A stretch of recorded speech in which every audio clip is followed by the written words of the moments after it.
A still morning and an unexpected encounter. Every morning, as the sun stretched its warm fingers across the sleepy neighborhood, Mr. Johnson made his way to the small park nestled among the rows of homes and shops. His routine was unchanging, a comforting ritual in a world that never stopped moving. He carried a small bag of birdseed, tossing it with gentle flicks of his wrist as he walked, the birds fluttering down as though summoned by a silent promise of trust. It was a serene start to each day, a meditation in motion.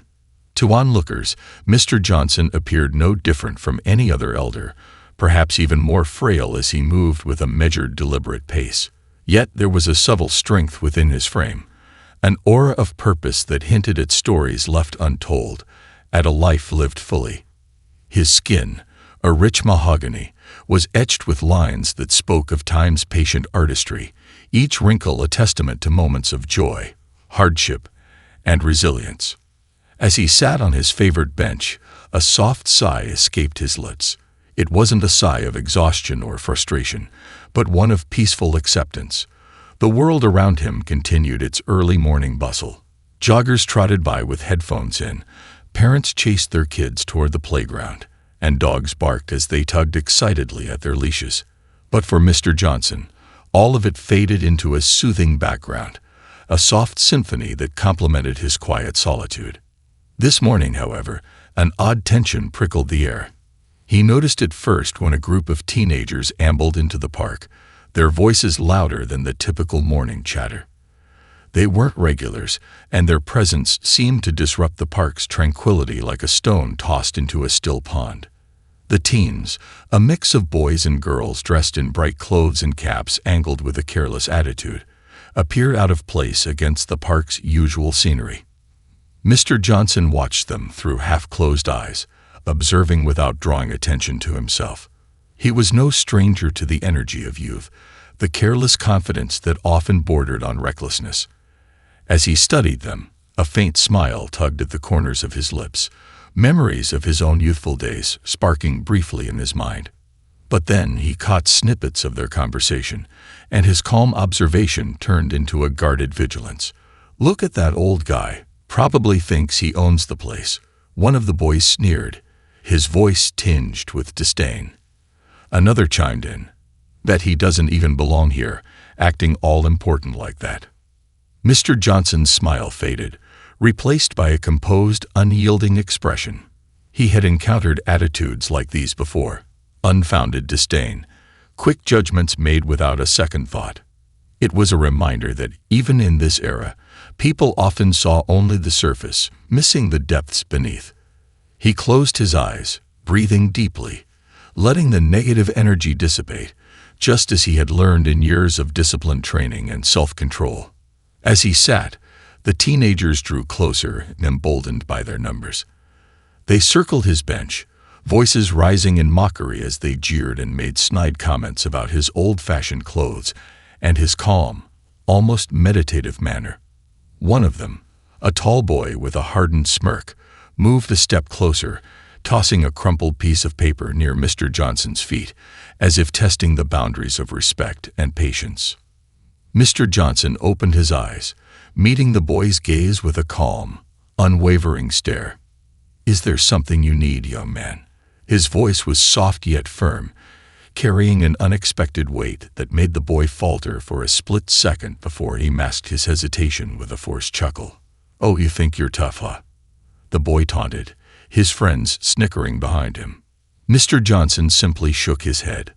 "No, son, I don't think that at all. I know that strength doesn't come from appearances or words. It comes from within, something that I've been fortunate enough to learn over many years." The group fell silent for a moment, taken aback by the quiet dignity in his voice, but their bravado quickly returned. They laughed, louder this time, as if trying to drown out the strange unease his words had planted in their minds. Another boy spoke up, his voice laced with mockery. "What, you gonna teach us how to be wise, or something, old man? Maybe show us some fancy moves." For a brief moment, Mr. Johnson felt a pang of sorrow, not for himself, but for these young souls who couldn't see beyond their own limited views. He had spent years honing his skills, not just for physical mastery, but for personal growth, discipline, and a deep-seated peace. He had learned that true power came not from a desire to dominate others, but from a commitment to uplift, to guide, and to protect. As the teens continued their jeers, Mr. Johnson rose slowly from the bench, dusting his hands as he stood. The subtle shift in his stance went unnoticed by the teenagers, but any trained eye would have recognized it immediately. His frame, though aged, bore a quiet readiness, a grounded presence that bespoke years of training and experience. He straightened his back, allowing the serenity in his heart to temper the tension in the air. Without raising his voice, he spoke again, his words laced with a quiet authority. "It seems like you young folks are looking for something more than just a laugh. I hope that someday you'll find what you're truly searching for, but you won't find it in trying to tear others down." One of the teens stepped forward, frustration and embarrassment tinging his face as he took Mr. Johnson's calmness as an insult. He lunged forward, reaching out to shove the elderly man, seeking to provoke a reaction. But in that instant, Mr. Johnson moved, a subtle, almost imperceptible shift of his weight, a quick pivot. The boy found himself off balance, stumbling forward, and Mr. Johnson gently steadied him before he could fall. The teen looked at him, shock and confusion written across his face as his friends gaped, equally bewildered. Mr. Johnson's gaze softened. "There's a saying I've lived by. The strong protect. They don't provoke.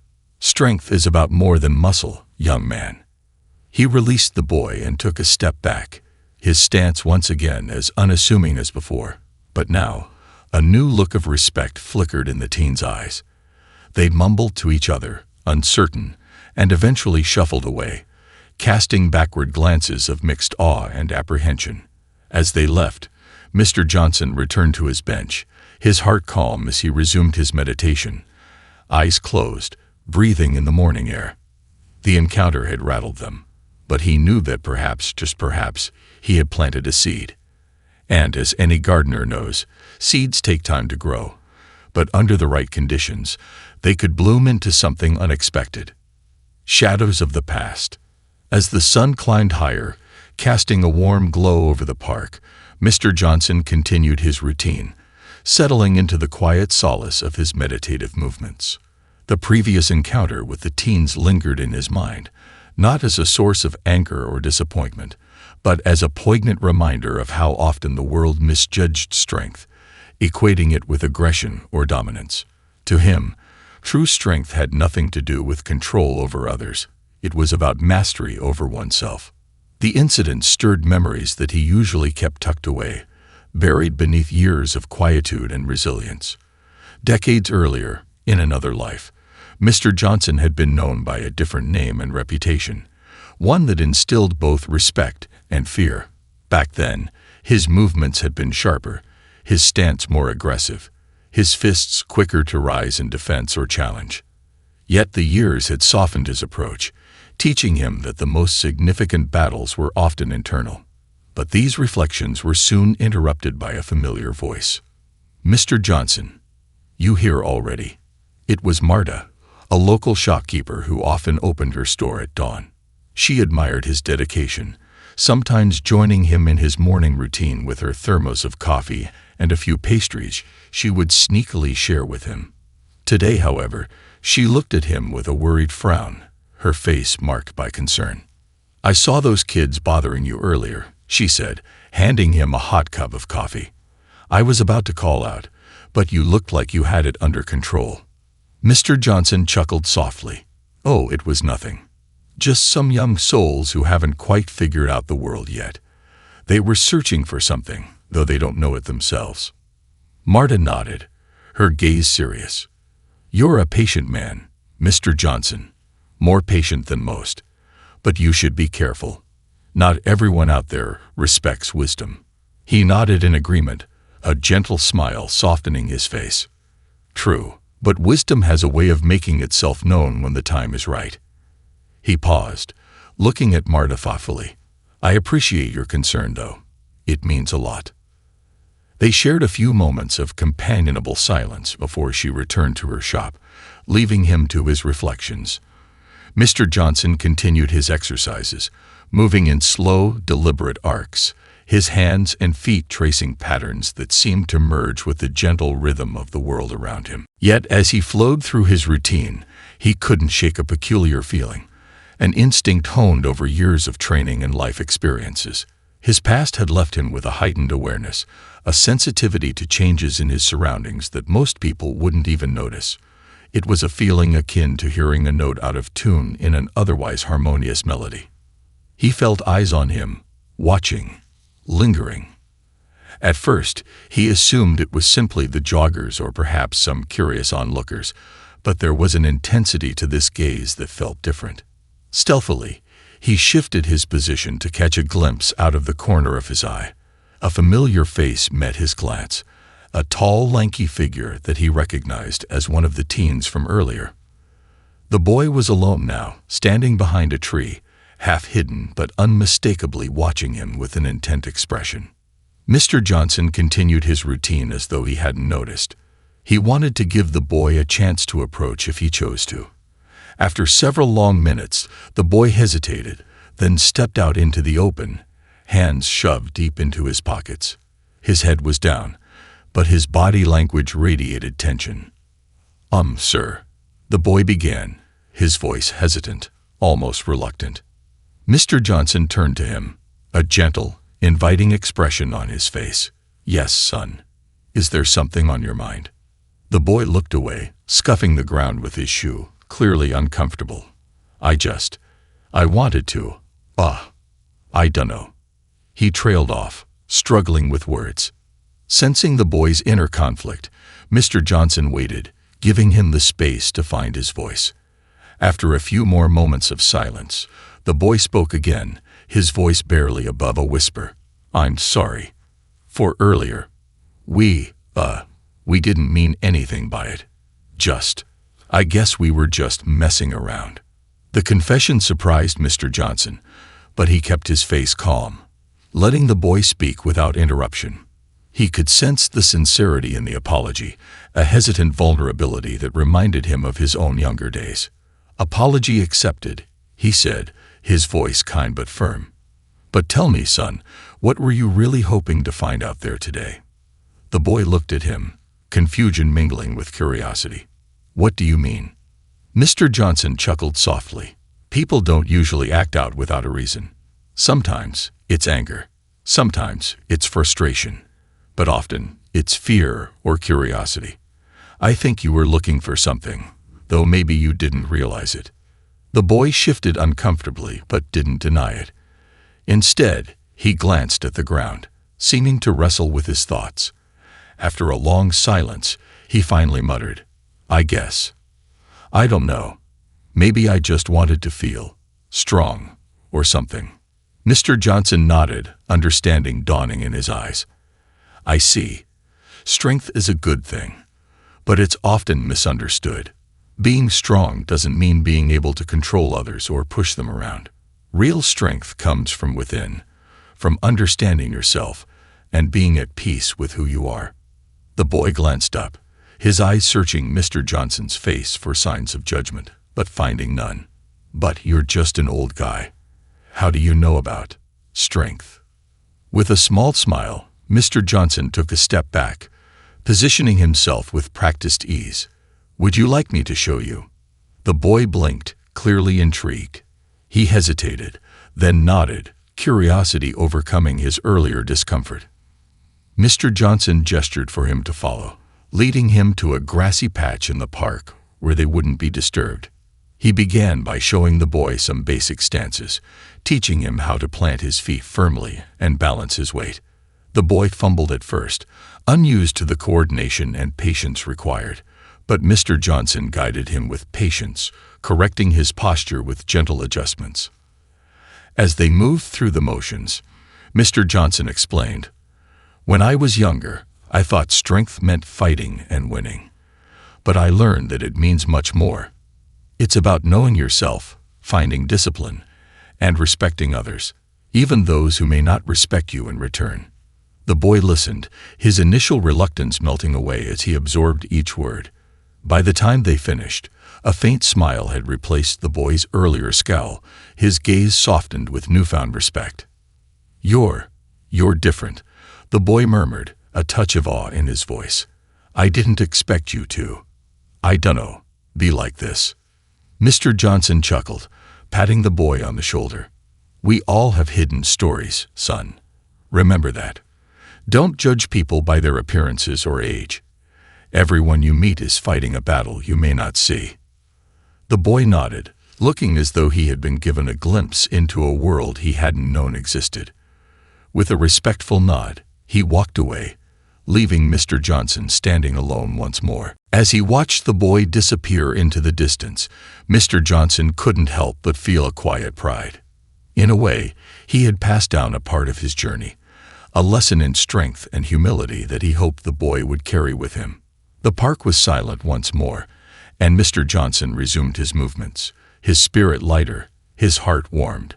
This was what he had trained for, not just physical prowess, but the ability to change lives, to guide and uplift, one encounter at a time. Seeds of change. The days that followed were quiet, each morning returning to its routine calm. Mr. Johnson continued his daily practices in the park, watching the sun rise over the trees as he went through his gentle, rhythmic movements. The memory of the encounter with the young boy lingered in his mind, a faint reminder that even the smallest seeds of respect and understanding could blossom into something greater. But life, he knew, rarely followed a simple path. As autumn deepened, casting a golden hue over the park, the boy returned, not alone this time, but with the same group of friends who had taunted Mr. Johnson earlier. They approached in a loose cluster, their voices low and wary. The boy from before, whose name Mr. Johnson had come to learn was Jamal, walked at the front, his eyes filled with a mix of nervous energy and something else, determination. Mr. Johnson continued his movements, only pausing when they were close enough for him to acknowledge. With a calm nod, he addressed Jamal directly, sensing that he was, once again, the leader in this encounter. "Good morning, Jamal. I didn't expect to see you again so soon, and with company." Jamal shifted his weight, visibly uncomfortable. His friends exchanged glances, uncertain of what to make of Mr. Johnson's welcoming demeanor. They were expecting resistance, perhaps even a continuation of the friction from their first encounter. Instead, they found only calmness, a quiet acceptance that unsettled them more than anger ever could. "Mr. Johnson," Jamal began, his voice softer than before. I told them. About you. About how you moved and stuff. They didn't believe me, so..." His voice trailed off, as if unsure how to finish the thought. One of the boys scoffed, rolling his eyes. "Yeah, come on, Jamal. This old dude's supposed to be some kinda kung fu master or something." He laughed, glancing at Mr. Johnson with an arrogant smirk. Mr. Johnson simply smiled, unperturbed. "Ah, I see. So you've come to see if the stories are true." His voice held a gentle amusement, and he allowed himself a small chuckle. "Well, I'm not sure if I'd live up to your expectations. My time of action has mostly passed. But if you'd like, I can show you a bit of what I know." The teens glanced at each other, expressions shifting from skepticism to curiosity. Jamal, however, remained silent, his eyes focused on Mr. Johnson. He seemed almost protective, as though he wanted his friends to understand the respect he had discovered without risking the same mistakes they had made during their first encounter. As Mr. Johnson prepared to demonstrate a simple form, a series of graceful and controlled movements that spoke of years of discipline, he noticed that the teens' postures softened, their interest piqued. In his younger days, he had moved with swiftness and power, but now his motions were fluid, each one a quiet display of control and balance. The boys watched, captivated. As he moved through his routine, their earlier bravado melting away. "Whoa," one of them murmured, eyes wide with a mixture of awe and disbelief. That's actually pretty cool." Mr. Johnson smiled, his eyes softening as he finished the form.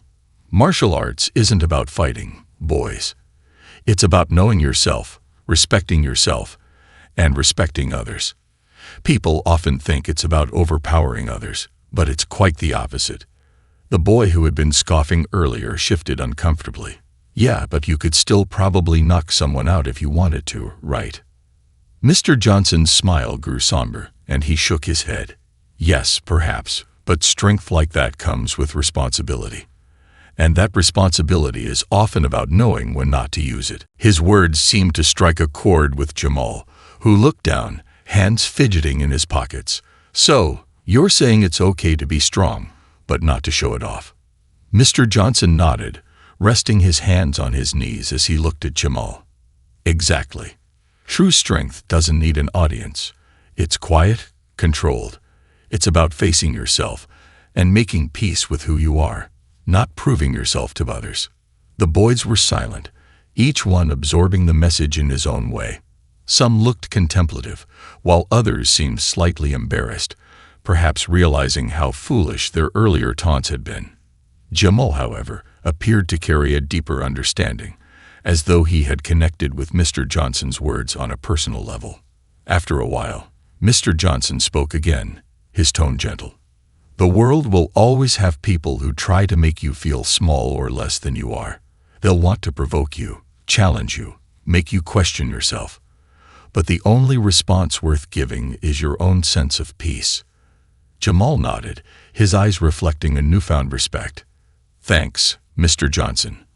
I think I get it now. One of the other boys, emboldened by the calm atmosphere, raised his hand as though he were in school.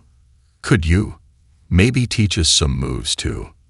Mr. Johnson chuckled, a warm, grandfatherly sound. If you're willing to learn, I'd be honored to teach. But you must understand, it's not just about the moves. It's about understanding why you're learning and what you hope to achieve with it. The boys nodded, intrigued by the challenge. Over the next several mornings, they returned, drawn to Mr. Johnson's quiet strength and the sense of purpose he radiated. They listened intently as he explained the basics, teaching them not just how to move, but why each movement mattered. One morning, as they practiced under his watchful eye, Jamal shared a quiet moment with Mr. Johnson, waiting until his friends were out of earshot. You know, he said hesitantly, I never told you, but the reason I wanted to feel strong was because of my dad. He left a while back, and things have been hard. His voice faltered, and he looked away, swallowing hard. I thought if I could be stronger, maybe things wouldn't feel so messed up. Mr. Johnson placed a gentle hand on his shoulder, giving it a reassuring squeeze. I understand, Jamal. Loss and hardship are heavy burdens, but you don't have to carry them alone. Strength isn't just about facing things on your own. It's also about knowing when to let others in. Jamal looked at him, his eyes shining with unshed tears. You've helped me understand that. Thank you, Mr. Johnson. Mr. Johnson smiled, feeling a warmth blossom in his chest. You're always welcome, son. Remember, strength is often born from the hardest struggles, but it's resilience and kindness that make us truly strong. As the morning continued, Mr. Johnson watched with a quiet pride as Jamal and his friends practiced the moves he had taught them, their focus and energy channeling into each motion. They were far from perfect, their stances awkward and their punches lacking precision, but there was a newfound respect in each movement, a sense of discipline that hadn't been there before. For the first time in years, Mr. Johnson felt a surge of hope. His life had been filled with moments of struggle and isolation, but now he saw the potential for change, for leaving a positive legacy. The boys were rough around the edges, but he knew that with patience they could grow into men of character and strength.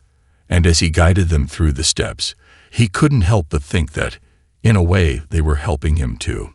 Each morning, he felt a little less alone, a little more connected to a future he had once thought beyond his reach. The park had become more than just a place of solitude for him. It had become a classroom, a sanctuary, a bridge between generations.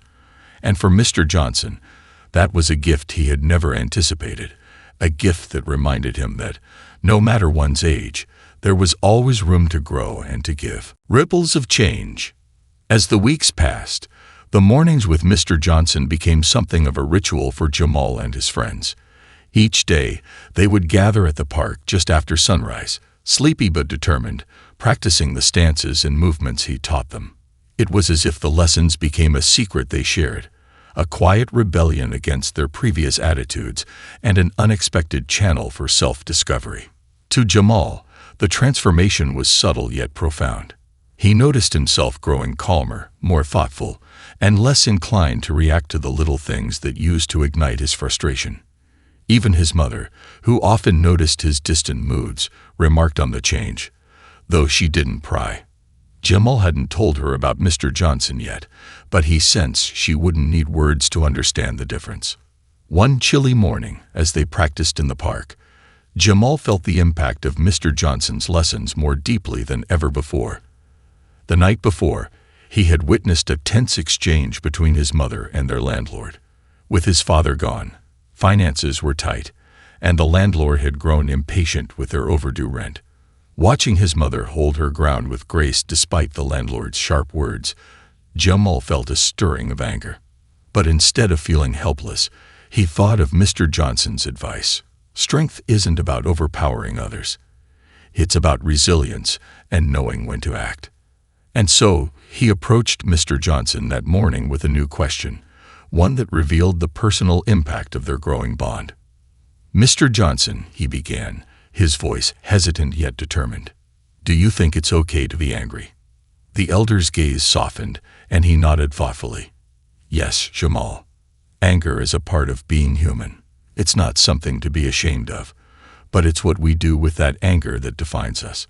It can be destructive if it controls us, but if we learn to channel it, it can become a force for change." Jamal thought about those words as he practiced, feeling his movements grow sharper, his punches more controlled. His friends noticed the change, too, sensing the intensity and purpose behind each motion. Even the usual jokes and side comments faded into silence as they took their cues from him, finding their own rhythm, their own focus. In the following days, the strength and discipline they were learning with Mr. Johnson began to seep into other parts of their lives. At school, they started noticing the small things they'd once ignored. A teacher's tired smile, the way the janitor worked quietly behind the scenes, the worried faces of classmates who struggled in ways they'd never considered. It was as if Mr. Johnson had opened a door within them, giving them a glimpse of a world they hadn't seen before, one where kindness and resilience held more power than they'd realized. One afternoon, while walking home from school with his friends, Jamal saw a familiar figure ahead, the landlord. He was standing outside Jamal's apartment, speaking to Jamal's mother, his tone low but firm. Jamal's heart raced as he approached, but he remembered Mr. Johnson's words, the emphasis on control and respect. "Good afternoon, Mr. Sawyer," he greeted the landlord, his voice steady. The man looked surprised, clearly not expecting Jamal to address him. Jamal continued, his words careful. "I just wanted to thank you for working with my mom. I know it's hard, but we appreciate the patience you've shown us." The landlord blinked, taken aback by the unexpected politeness. He cleared his throat, casting a glance at Jamal's mother, who wore a look of mixed relief and pride. "Well, just trying to work things out," he mumbled, caught off guard by Jamal's calm demeanor. Jamal nodded, keeping his tone respectful. "We're doing our best, sir. I know times are tough for everyone, but I want you to know we're working hard to make things right." After a brief silence, the landlord sighed, his posture softening. "All right, Jamal. I appreciate that. Just, let's keep in touch, okay?" He gave a curt nod and walked away, leaving Jamal and his mother standing side by side. As they watched him go, Jamal's mother looked at him, her eyes shining with gratitude and pride. "I don't know what's gotten into you, but thank you, Jamal. You handled that better than I could have ever imagined." Jamal simply smiled, feeling the warmth of her words settle in his chest. He hadn't realized it before, but his encounters with Mr. Johnson were giving him something he hadn't known he needed: a sense of control, of power grounded not in physical strength, but in patience, empathy, and self-respect. A few days later, Jamal's friends began to experience similar moments of clarity in their own lives. Greg, one of the boys who had once mocked Mr. Johnson the loudest, found himself thinking back to the elders' teachings during a basketball game at school. When an opponent shoved him during a heated play, his first instinct was to shove back, but then he paused, breathing deeply as he recalled Mr. Johnson's lesson about control. Instead of reacting, he simply shook his head and refocused on the game. Later, his coach pulled him aside, complimenting him on his composure and leadership on the court, a praise he'd never received before.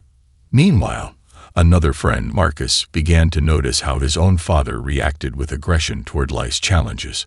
One night, after a particularly heated argument between his parents, Marcus thought of Mr. Johnson's quiet strength and decided to approach his father, cautiously but earnestly. "Dad," he said, his voice barely above a whisper, "do you think maybe we could handle things differently?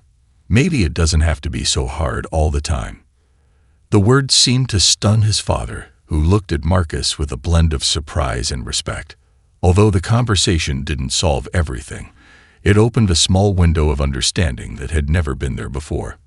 By the end of that week, the boys' new perspectives had grown clear to anyone who knew them.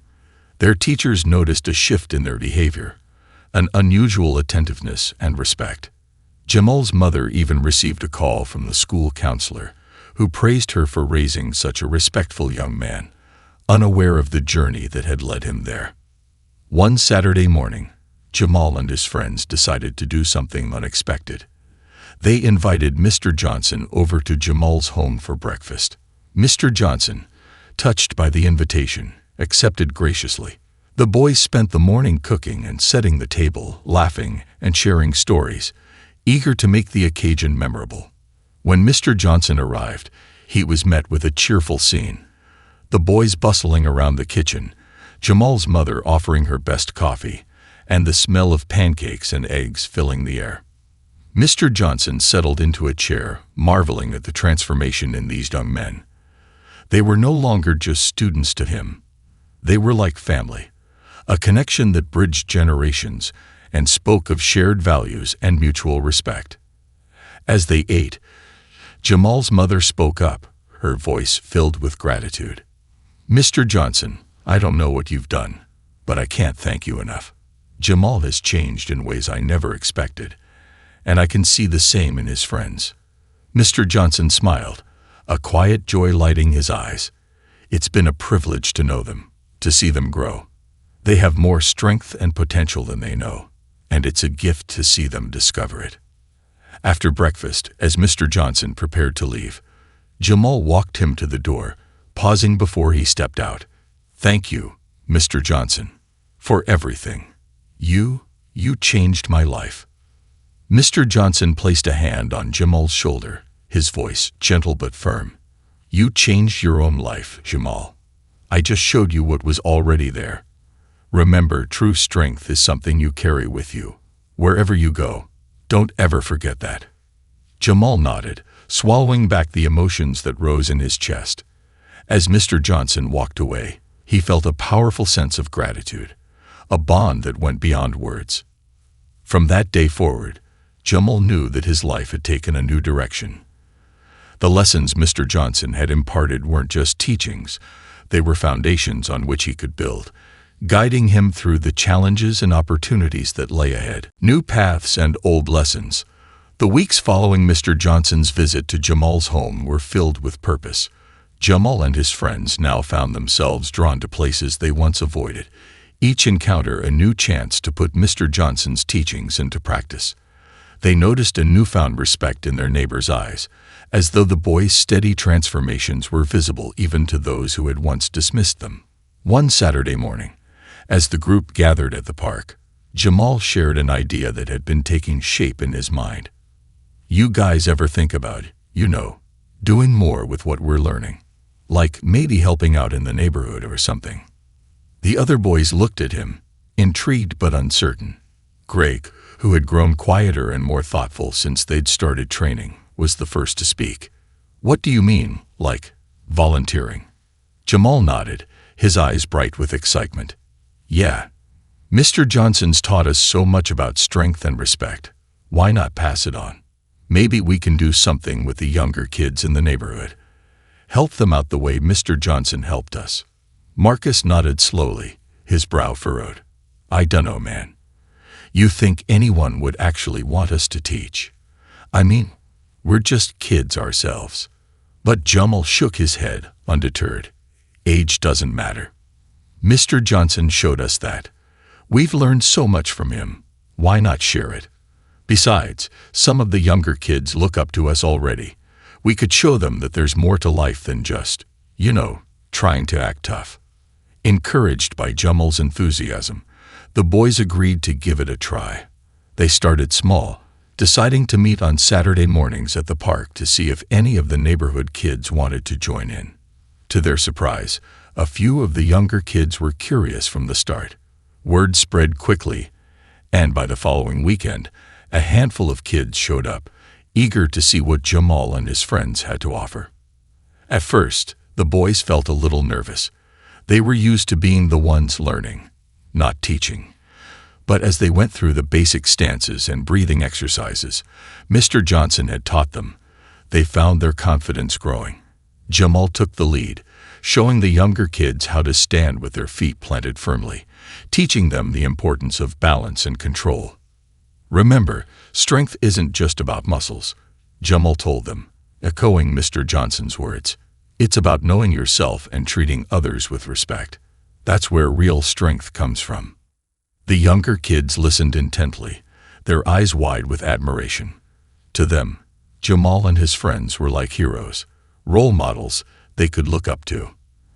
And as they practiced together, the boys felt a sense of fulfillment that was new to them, a purpose that went beyond themselves. As the weeks went on, the Saturday morning sessions became a regular event. More kids joined each week, some from their school, others from nearby neighborhoods. The park transformed into a small but vibrant community of young people learning, growing, and supporting each other. Parents occasionally stopped by, watching with a mix of surprise and pride as Jamal and his friends guided the younger kids with patience and care. But not everyone welcomed the change. One morning, as the boys were leading the exercises, a group of older teens showed up. They loitered at the edge of the park, watching with narrowed eyes and smirks. Jamal recognized a few of them. They were from the local high school, a group known for their troublemaking and tendency to look down on others. One of the older teens, a tall boy named Rico, stepped forward, sneering as he watched Jamal demonstrate a simple block with one of the younger kids. "Look at this," he called out, loud enough for everyone to hear. Little Jamal thinks he's some kind of sensei or something. This is hilarious. The younger kids shifted nervously, casting glances at Jamal, who remained calm, his expression steady. He remembered Mr. Johnson's lessons, the way the elder had taught him to keep his emotions in check, to remain grounded even in the face of provocation. Jamal took a deep breath, addressing Rico with a steady voice. "We're just practicing. Man, it's not about being a sensei. It's about learning something new and respecting each other." Rico scoffed, crossing his arms. "Respect? Please. You think this is gonna make a difference? You think anyone cares about this little respect club you've got going on here?"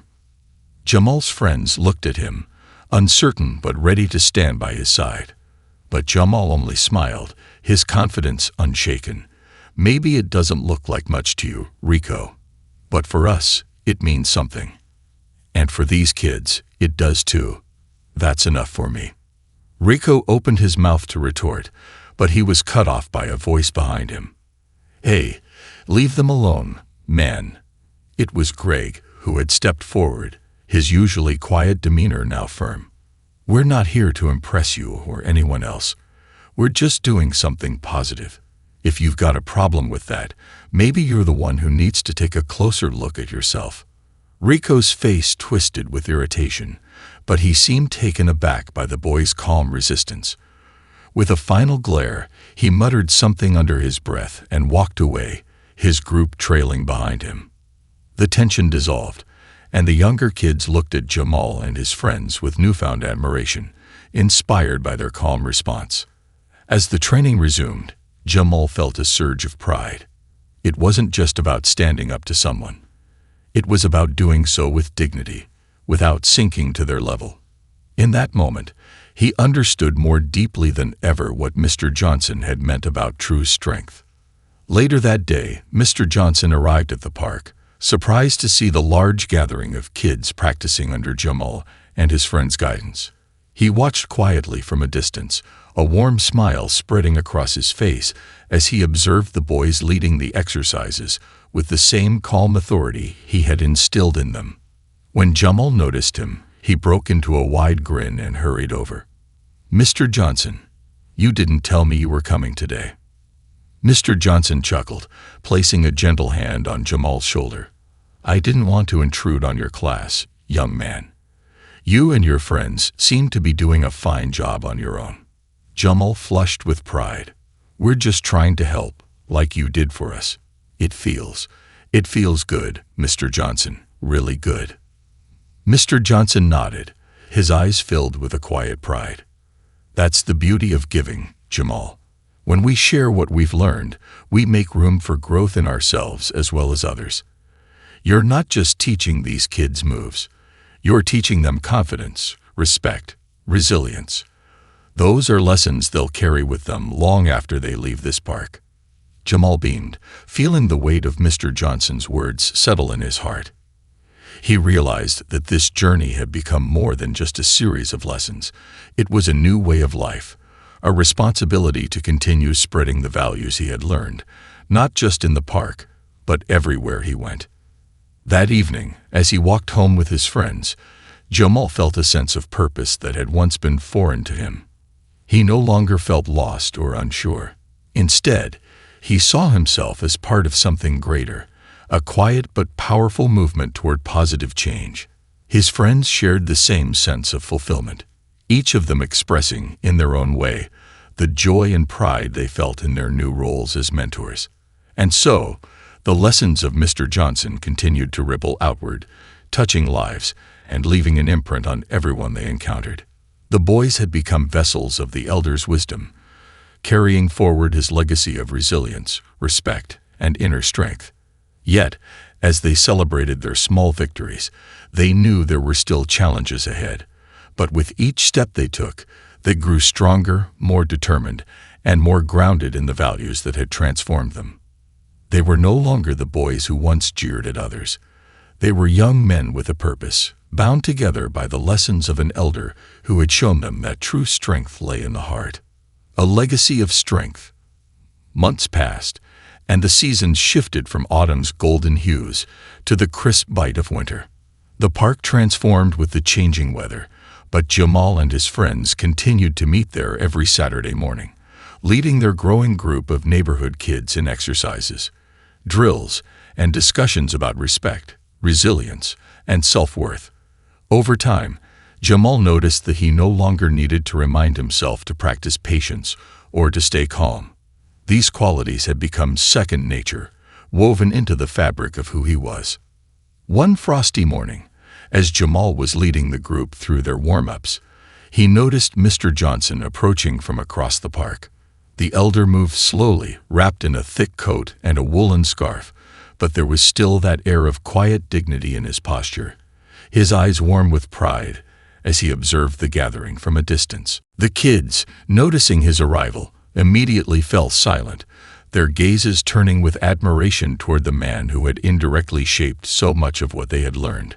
Jamal waved, and Mr. Johnson nodded back, stepping closer until he stood near the edge of their circle. After the warm-ups, Jamal invited Mr. Johnson to speak. The elder looked around, his gaze sweeping over each of the young faces before settling on Jamal and his friends. His voice was gentle, but carried with it the weight of wisdom and experience.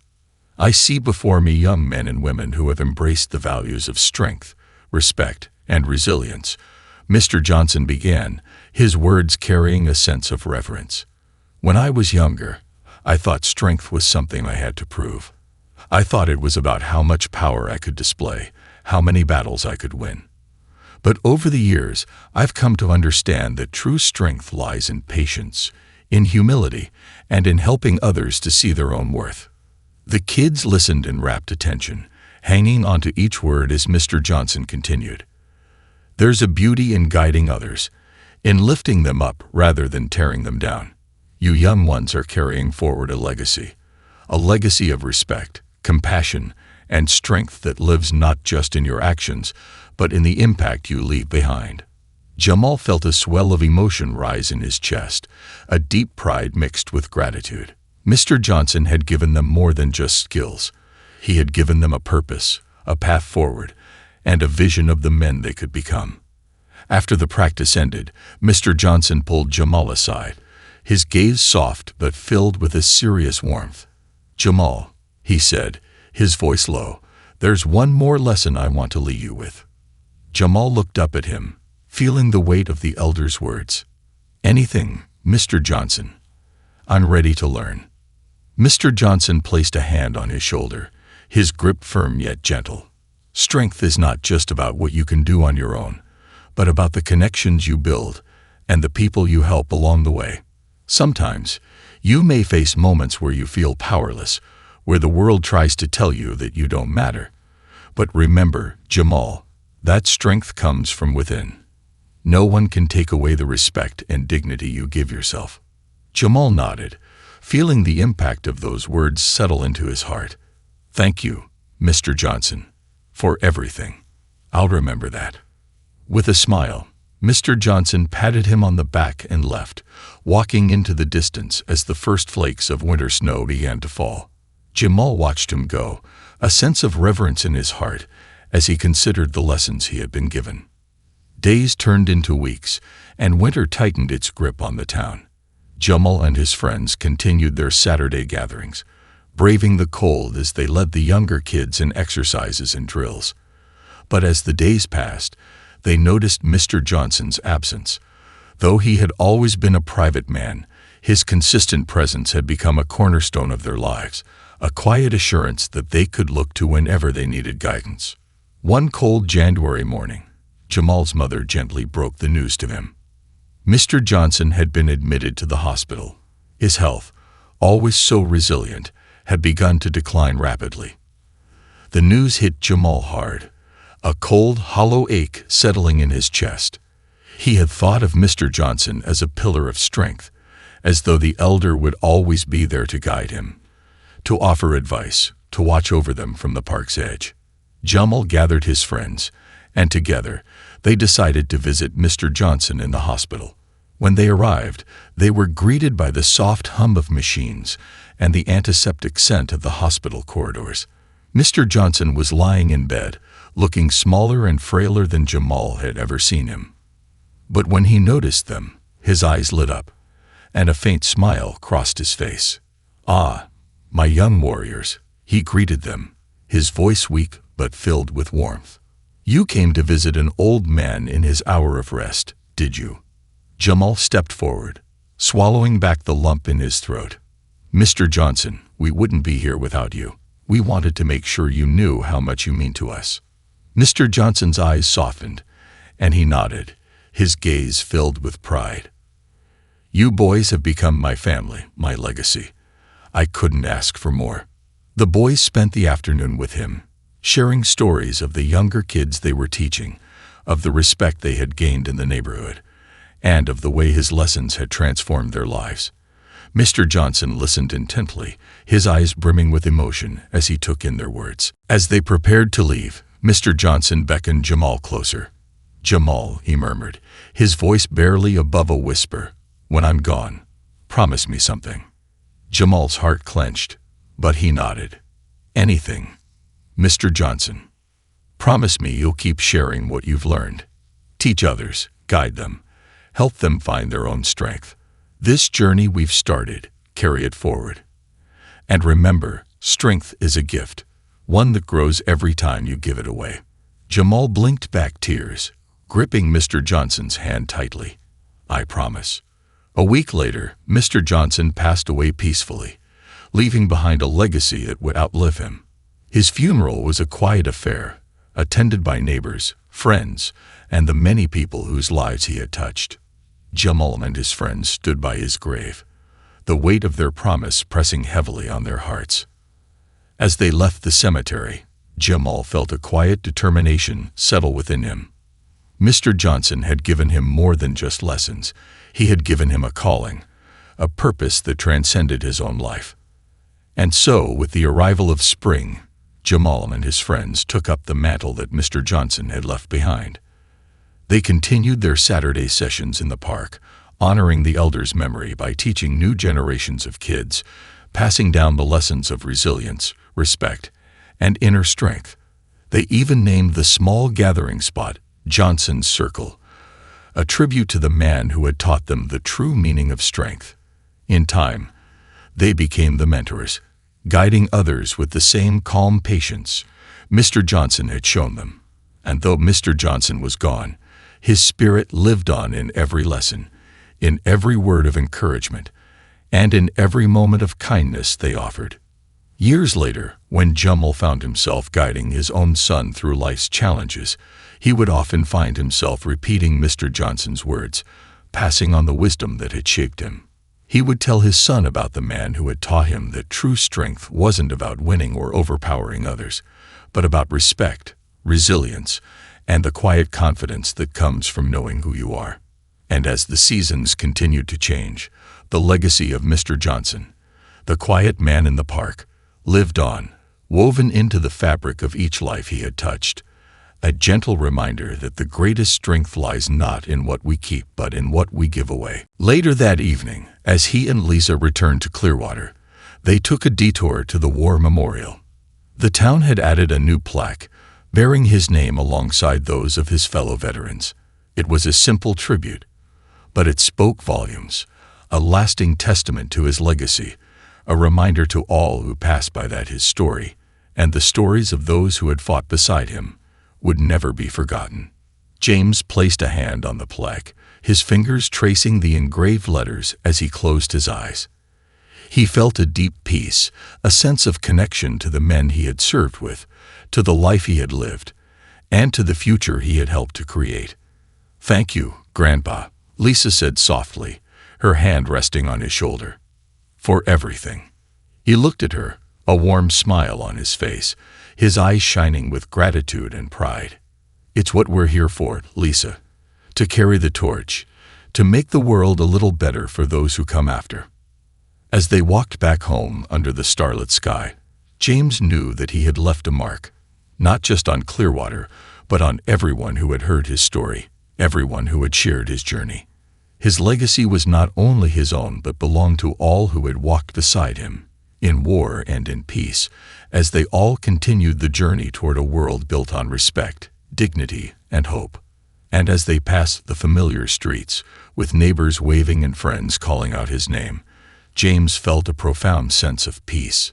He had fought his battles, he had shared his story, and now he could rest, knowing that the legacy of respect would carry on, generation after generation. This final part concludes James's story with a sense of fulfillment, honor, and peace, illustrating his legacy's impact on his community and beyond. It emphasizes the lasting influence of empathy, resilience, and shared humanity, creating a fitting end to his lifelong journey of service and respect. Let me know if there's anything more you'd like to explore in James's story.